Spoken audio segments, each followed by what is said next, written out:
Welcome to Herb and Soul, where we blend healing, growth, and soulful living. Hi, I'm Jax, your herbalist and life coach on this journey, here to help you heal deeply, grow intentionally, and live with more alignment every single day. Today, we're diving into something we all wrestle with, the effect social media has on us. It's in our hands nearly every moment, and while it can connect, inspire, and even teach us, it also has the power to quietly drain our joy and peace if we're not careful. And here's the thing, most of the time we don't even notice it happening. One scroll here, one click there, and suddenly our mood shifts, our energy dips, and our sense of peace feels a little further away. That's why in today's video, we're going to talk about the hidden ways social media might be stealing your joy, and more importantly, how to reclaim your peace in the middle of all the noise. Now let's talk about information overload. On average, we consume about 34 gigabytes of content a day. That's like reading 100,000 words before bed. And social media only adds fuel to the fire. News headlines, opinions, ads, videos. Your brain is swimming in input, and it's exhausting. And yet, so often, we compare our full, unedited lives to someone else's carefully curated best moments. That's not an apples-to-apples comparison, and it steals your gratitude, your confidence, and your joy. Here's why comparison doesn't work. 1, you never see the full picture, just the edited version. 2, everyone's starting point is different. Background, opportunities, personality, and resources all shape what's possible. 3, it distracts you from your own growth.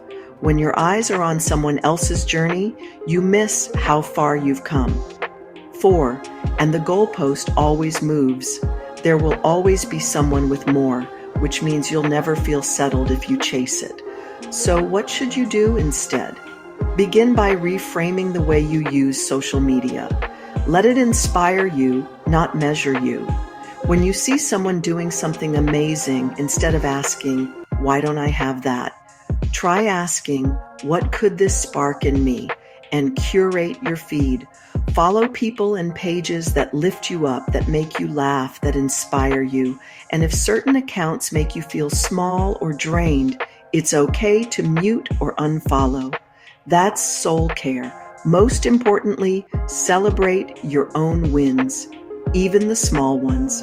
Post for joy, for connection, for expression. The more you honor your own journey, the less space comparison has to steal your peace. Have you noticed yourself comparing your behind the scenes to someone else's highlight reel? If so, you're not alone, and that awareness is the first step. Now let's talk about information overload. Have you noticed how much we take in during just a few minutes of scrolling? News headlines, opinions, memes, reels, ads. It's nonstop. Your brain isn't built to handle that much input all at once. And after a while, it leaves you restless and anxious. And then there's the news. Social media has turned it into this endless drip. Every tragedy, every crisis, every argument shows up in your feed. Of course, it's important to stay informed, but when you're taking in the world's pain on repeat, it starts to weigh heavy on your mind and body. It's like your nervous system never gets a break. Healthier ways to consume and protect your peace. Be intentional about the news. Instead of letting it hit you in random scrolls, choose when and how you'll consume it. Maybe one trusted source once a day. That way you stay informed but not overwhelmed. Set boundaries with your apps. Try turning off notifications or deciding specific times when you check in instead of letting the feed control you. Practice a daily turn-off ritual. Maybe it's putting your phone in another room after dinner, taking a walk without earbuds, or reading before bed instead of scrolling. Think of it as giving your nervous system permission to reset. Replace input with stillness. When you feel overloaded, close the apps and take 3 slow breaths, journal a thought, or just sit in silence for a moment. Those tiny pauses create space for clarity. Here's another trap: negative content cycles. Here's something wild. Studies show that negative news spreads almost 6 times faster on social media than positive stories. Why? Because the algorithms know what hooks our attention, and our brains are wired to scan for threats.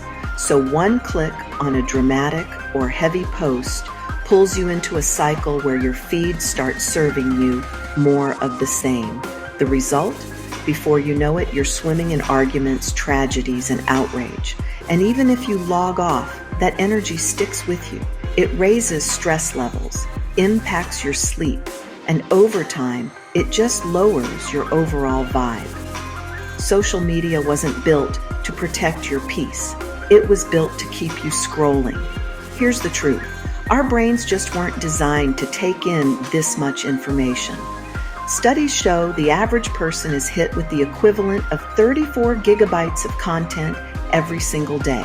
That's like reading 100,000 words before bed. No wonder we feel drained. The good news is a few small shifts can help you take back control. Here's how you can break the cycle. First, curate with intention. Follow accounts that lift you up, inspire you, or make you laugh. If an account consistently leaves you feeling heavy or drained, it's okay to mute or unfollow.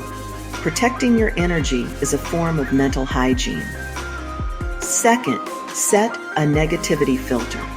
Before you click or share, ask yourself, will this make me feel better or worse after I engage? That tiny pause can stop you from feeding the cycle. That little pause and filter before engaging can add greatly to your peace. Third, balance your feed. Actively seek out positive, educational, or soul-nourishing content. Research shows that even just a few minutes of uplifting media can counteract the stress response from negative content. Fourth, limit your time in the rabbit hole. If you catch yourself scrolling through heavy news threads, set a timer. Give yourself a limit, 5 minutes to check in, then step out. Boundaries create breathing room for your spirit. Think of your feed like a garden. The more you pull the weeds, the more space your flowers have to grow. Let's be real. Social media can feel personal, even when it isn't. A post doesn't get as many likes as you hoped. Someone leaves a comment that stings, or a friend views your story but doesn't respond. Suddenly, your mood shifts, and your sense of worth is tied to the reactions of people online. And you're not alone in this. Research shows that 70% of people admit their mood is directly affected by social media feedback. That means a little heart icon, or the lack of one, can actually change how you feel about yourself in that moment. It's powerful, but also dangerous if we let it run unchecked. Healthier ways to step back. First, remember the context. Most people are scrolling on autopilot, half distracted, half present. They might genuinely like what you shared, but never hit the button. Their silence usually says more about how busy or distracted they are, not about your value. Second, shift your focus from performance to connection. Instead of posting for approval, post to express yourself, to share something that feels real, or to connect with the people who matter. When you do that, the pressure eases and joy comes back into the process. Third, let go of the scorekeeping. If you catch yourself refreshing to check numbers, step back. Research shows the more we track likes and comments, the more anxious and dissatisfied we feel. Try posting and then walking away for a while. Let it live out there without tying yourself to the outcome. And finally, anchor yourself offline. Root your worth in real-life moments. A good laugh with a friend, a walk outside, finishing something you've been working on. Those are the things that feed your soul. Social media might be a reflection, but it's not the definition of your value. Social media isn't all bad. It connects us, inspires us, and even teaches us, but it can also quietly drain our joy if we let it run unchecked. The good news is, with awareness and intention, you can use it in a way that nourishes instead of depletes. So here's my invitation. The next time you scroll, pause and notice how it makes you feel. Then choose one small way to protect your peace. Maybe curating your feed, maybe logging off sooner, maybe celebrating your own wins. And I'd really love to hear from you. What do you think about social media? Do you feel like it impacts your peace and joy? Drop your thoughts in the comments. I read every one, and your reflections help shape future videos. Thank you for spending this time with me here at Herb and Soul. If this spoke to you, share it with someone who might need it. And don't forget to subscribe for more healing, growth, and soulful living. Until next time, be gentle with yourself, stay rooted in peace, and keep growing with intention.